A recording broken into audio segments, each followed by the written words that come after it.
महाराज जी के आज के विशेषांक में रक्षा सूत्र परिवार के सभी सदस्यों का हार्दिक स्वागत है। बाबा जी के भक्तों को राम राम।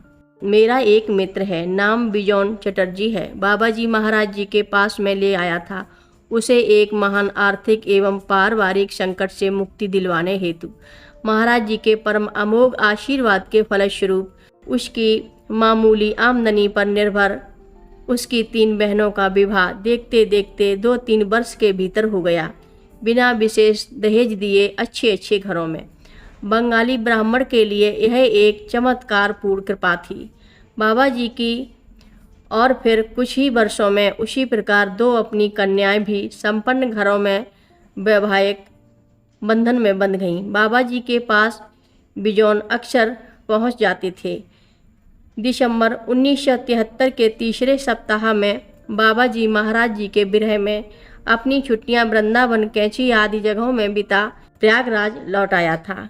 तभी एक दिन बिजोन मुझे एलनगंज चौराहे पर मिल गया। उसने मुझसे कहा, जोशी जी, कल मुझे महाराज जी के दर्शन हुए। मैंने उत्सुक होकर पूछा, कहाँ, कैसे? वह बोला, मैं साइकिल से ऑफिस जा रहा था। चर्च लेन के आगे डायमंड जुबली होटल के फाटक के पास बाबा जी रिक्शे में बैठकर आनंद भवन की तरफ जा रहे थे। मुझे ऑफिस जाने को देर हो चुकी थी और बाबा जी का रिक्शा भी आगे बढ़ने लगा था। तब मैंने उन्हें साइकिल पर से ही झुककर प्रणाम कर दिया।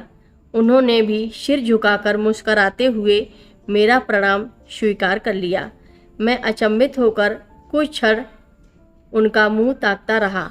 बिजोन, तुमने ठीक से पहचाना कि वे महाराज जी ही थे?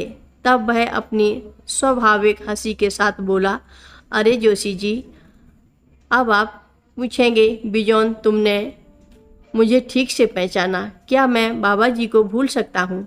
उसके चेहरे पर आश्वस्त विश्वास का भाव पढ़कर मैंने कहा, बिजोन, तुम बहुत भाग्यवान हो। महाराज जी ने तो 10 सितंबर को ही महासमाधि ले ली थी। मेरी बात सुनकर वह कुछ देर मुंह बाए हक्का बक्का खड़ा रहा।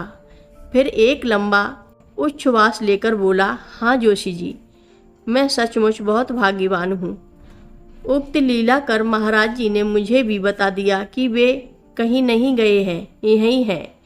इसी प्रकार प्रयागराज में भी और लखनऊ में भी बाबा जी ने अपनी महासमाधि के बाद भी श्रीमती स्वयं श्री विजय चंद्र जोशी जी को भी अपने ही स्वरूप में सशरीर दर्शन दिए थे।